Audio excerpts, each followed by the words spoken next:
Good morning, this is Dr. Hoffman again. We're continuing with a discussion on the miracle molecule, a molecule that can save your life, as I believe it did me.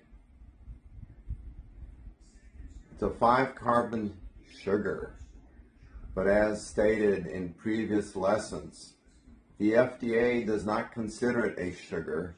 It allows retailers to sell it as sugar-free. Why? Because it acts like a medicine. It doesn't act like a sugar.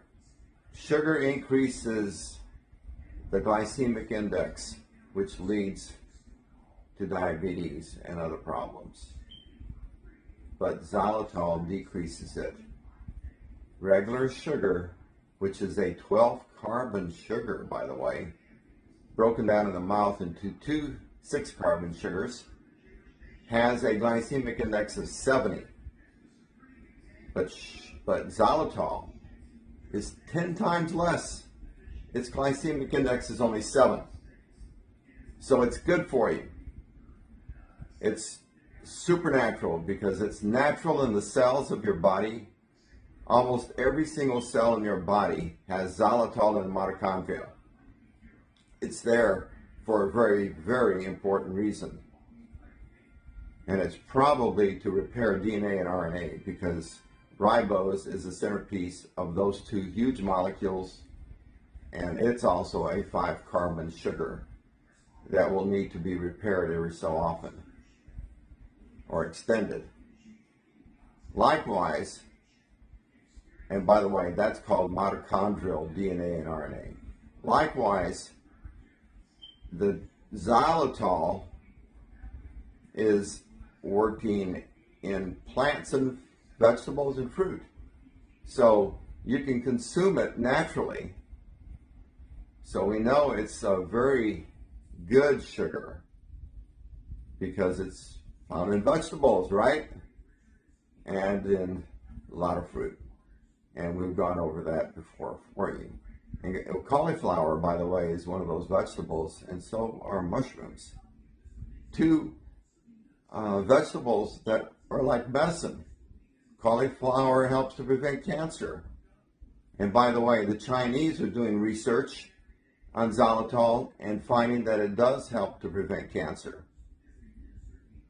And then we know that mushrooms have a lot of healing powers. And we know also the research being done in Japan is showing that xylitol helps to prevent the flu or to treat the flu. In Canada, they're finding that xylitol helps with wound healing. And we've been over Finland, discussed how Finland over the last 80 to 90 years has been researching xylitol because they're the first ones to have extracted it. And they took it from the birch tree and gave it to their kids and watched them grow up without tooth decay, nasal pharyngeal problems, and middle ear infections. Because the xylitol works when you eat it, it gets absorbed into the cellular areas because you have the saliva, right? The saliva is being stimulated by the xylitol because it's hypertonic. And that xylitol is helping to carry the calcium to the cell and to the bone and to the tooth. So we know it's working in the mouth. And so we also know that it works in the mucosa of the intestines, so it may also be working in the mucosa of the mouth because it does help against cystic fibrosis in the throat. And like I said, it's working in the mucosa and the nasal pharyngeal area. So it's working in a microscopic level to stop bad bacteria. So this is our focus today, is why and how. Remember that bad bacteria are like weeds in your grass. Weeds grow fast. To stop weeds, you give them a poison or a molecule that attacks that growth rate. They're different than regular grass because they have a faster metabolism. So you attack that metabolism and you destroy the weed. Well, likewise with xylitol, it's not killing bacteria. It's attacking the metabolism of the bacteria. Remember this, bacteria are creatures. They're living organisms. They have life. They have little motors. Let's think of it as a tiny microscopic motor that is consuming 6 carbon sugars. So everything within their system is laid out to break down and use that 6 carbon sugar for food. Xylitol has the unique ability, because it's symmetrical, like a 5-tooth gear. When the bacteria eat it, it jams their 6-tooth gears, or their 6-tooth motor. It jams it. That is the perfect way to look at it. So the bacterium gets frantic. It detaches from the tissue. And that is extremely important, because the bacterium have developed extraordinary means of attaching to mucosa to cause inflammation and to destroy the mucosa. It uses a sticky solution that allows it to grab hold of the tissue, but it also uses a suction cup effect, and it uses spikes. All of those are neutralized when it consumes that xylitol. That's extraordinary, because just think that white plaque, which is streptococcus, it loosens up with the xylitol. It comes off.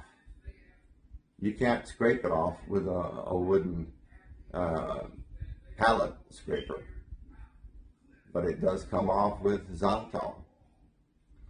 Likewise, you have the Pseudomonas bacterium, you have the pneumonia, and as I mentioned, you have the strep. All of those can habitate the nasal cavities. So when you squirt the solution in there, it causes the bacterium to stop its metabolism. Therefore, guess what? It can't divide. It can't multiply. And it loosens its grip on the tissue. And then because it's hypertonic, remember from the last lesson, hypertonic means it draws fluids from all the mucosal cells. All that fluid is rushing in there to wash away that bacterium. It's like God created the perfect 1, 2, 3 punch. So the bacterium now is being washed out down your throat into the stomach where it's destroyed. And that bacterium is not functioning. It is incapacitated, but it's not dead. That's the unique thing. And one has to understand this, extremely important, that xylitol doesn't kill the good bacteria. It's only incapacitating the bad. So therefore, it's not hurting the microbiome of the nasal cavity. When you use some of these large flushing devices, you're flushing away all the good bacteria too. When you take antibiotics, you're killing a lot of the good bacteria. When you do these heavy alcohol mouth rinses, you're killing the good bacteria too. When you're using these antibacterial agents that dentists sell to you, which I used to do too, because I was a dentist for 43 years, that also kills the good bacteria. But you want to maintain the good microbiome. Likewise, you know how important it is to maintain the good microbiome in the intestines. So it's likewise in the mouth. And xylitol protects both of those. And if you're not used to taking xylitol in the form of a sugar, it is sold, by the way, in the form of crystals, like sugar is. But the package says sugar-free. Yeah, you can buy a whole bag of sugar, and it says sugar-free. And you can add that xylitol to coffee. You can add it to baked goods. See, stevia you cannot use for baking. The FDA says it cannot be used for baking. It will not allow any company to use stevia as a sweetener or anything in any product. That ought to tell you something about stevia. Stevia, remember I mentioned that it affects negatively the microbiome, but it also affects the hormones of a person. And it's been studied that it lowers the blood pressure. So therefore, stevia is not good, because a lot of people have low blood pressure problems. So stevia eaten in large quantities is very dangerous. But xylitol can be consumed as long as you consume it in gradations. Remember, your body's not used to consuming large amounts of anything. And xylitol, you want to take it in small portions to begin with until your body adapts. The Swedes can take a large amount because they've been eating xylitol since they were kids. I've been eating xylitol for 4 years now, and I can consume 10 times as much as you without any effect on the bowel movement, hardly. It does keep my bowel movement nice and perfect, but I'm not going to get any diarrhea type bowel movement. If you are new to xylitol and you consume as much as I do, you will get a diarrhea type bowel movement, and you don't want that. So you want to work up in gradations like 10 grams or 5 grams to start. And you can buy xylitol gum. And remember last time I talked about xylitol being used with saline solution to kill bacteria, and as I was discussing with the mucosa. Remember I mentioned that I used a large bottle, squirt bottle, to really flush it out when I was having some problems because I played tennis and I already had a cold, and it may have been RSV. Well, it started to really bother me, and I got this bottle that I had bought from Xlear. I don't know if you can see, but it says Xlear there. And then they give you a bunch of packets, and these packets are pre-mixed. So you just dump it in there and you throw in your water, and it creates a saline solution with xylitol, and you squirt it up one nostril and it comes out the other. This is for the big problem, all right? And normally what I use 90% of the time are the Xlear little squirt bottles, up each nostril, and then you lean back and let it work up and down your throat. And then if you just have a minor throat itch or a scratchiness or dryness, you can use the spray for the mouth and get it way back there. And it comes in different names. This one is the one that's sold to dentists, and it's called Xylymist, but it's also made from Xlear. So you have these different products to use to fight in the throat and into the nasopharyngeal areas all at one time. And remember, a lot of times it's a virus causing the cold or causing the RSV is a virus. So it'll come back after you knock out the bad bacterium that have caused all that inflammation and phlegm. You're going to get the problem again, maybe a few hours later if you're trying to sleep. Well, then you grab your Xylymist and you sit up and you squirt it twice, you lean back, and you go back to sleep. And you can even spray a little bit in your throat if you feel like your throat needs some. And then, after a whole day's worth of time, and you feel like you're really building it up again, but it usually builds up at night, I notice. But let's just say you're having some problems during the day, and you want to protect yourself before you go to bed. You can do this just to flush everything out. But the point is that it works. It's amazing.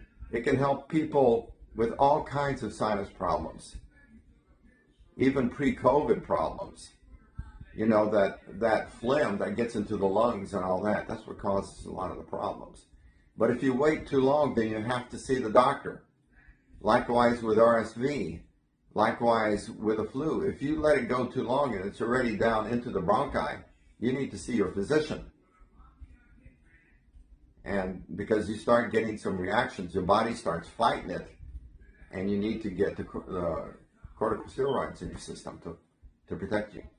So I've laid out the way the bacterium works and how it can attack us quite effectively because it's designed for that.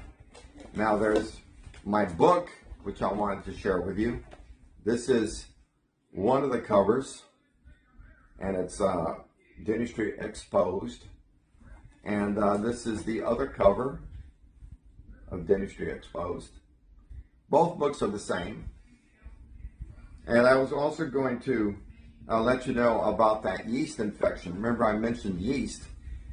That xylitol also helps to control the yeast, which causes cancer of the colon and can cause Candida albicans or candidiasis in the mouth. Candida albicans is a yeast infection, and the candidiasis attacks people with low immunity response. So, and candidiasis can happen, or a candida infection can happen in the esophagus also, and other areas. So I've pretty much covered everything I wanted to tell you. And if you have any questions, you can contact me at either my email, phrescue7@sbcglobal.net, or you can contact me at my website, dentistryexposed.com. Thank you, and God bless you. And if you have any questions, contact me. Thank you.